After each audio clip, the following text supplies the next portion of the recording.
Hello. Alright, so iteration 8. I'm going to be talking about my toy, the Shield of Olympus. It follows the premise of my game where it discusses protection.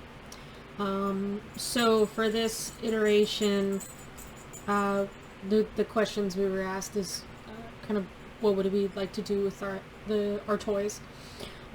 So for mine, the question of like whether or not I want to mass produce it, that's kind of up in the air.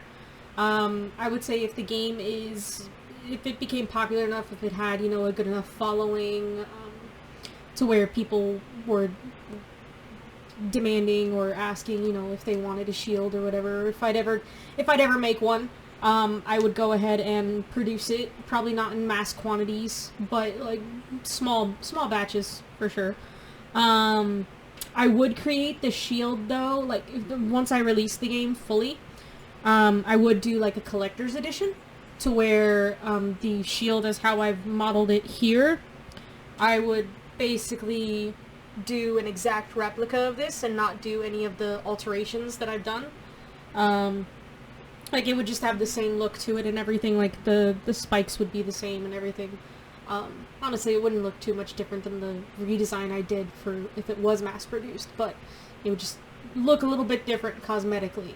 So yeah, I would basically do a collector's edition, and that would be where the shield would primarily be, because it was a sought after collector's item, I think. I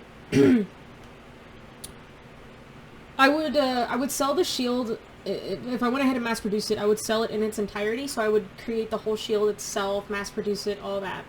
But I would also do a downloadable PDF, so the way people could modify it to their liking. So if they want to use the shield design for a cosplay or a costume or anything like that, and they don't want to just go out and buy it, and they'd rather make their own with their own materials, they can do that. I don't mind, I don't care. The way I see it is that anything that others design, it's able to be improved upon and even altered. Obviously everybody does that when it comes to other things. I wouldn't... So with the shield, I don't want to put limitations on it at all. I don't want to put directions on how to use it. I don't want to put anything. I want it to be completely up to how the user wants to utilize the shield. I mean, that's what it is. It's a toy. I'm not going to define what play is with my Shield of Olympus. I'm not going to do that. It wouldn't be right, and it would limit creativity and imagination also, and I don't want to do that. In all honesty, I can imagine my shield becoming popular with like cosplay and with like Halloween costumes. Honestly, just anything costume wise.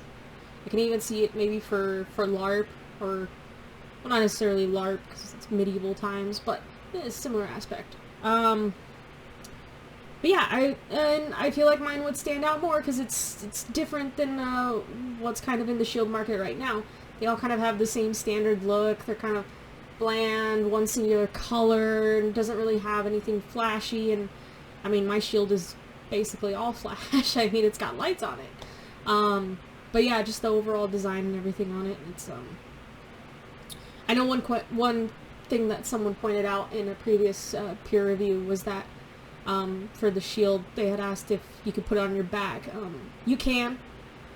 It doesn't always have to be on your arm. Basically, when the game's idle, right now in my game engine I'm working on it, but when you're idle, like when you're not attacking anything or whatever, you automatically put it on your back. It goes on there.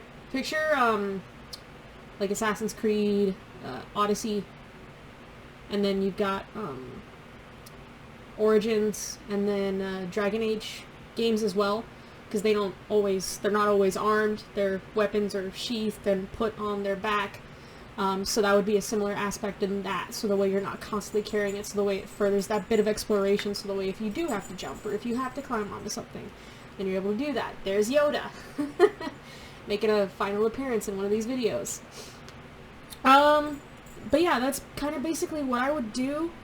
As far as core loops for my game as of right now, I have it being explore, interact, collect, battle, loot, and level up.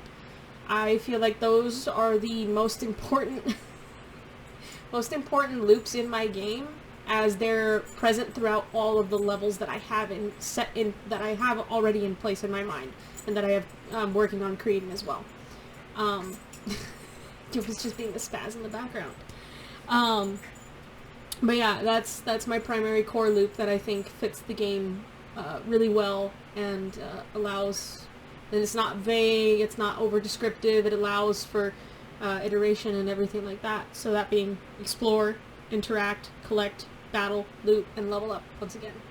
But yeah, this has been iteration 8. Thanks for following along and seeing me improve the Shield of Olympus and seeing Yoda be a bit of a dork. Huh, bud? Alright.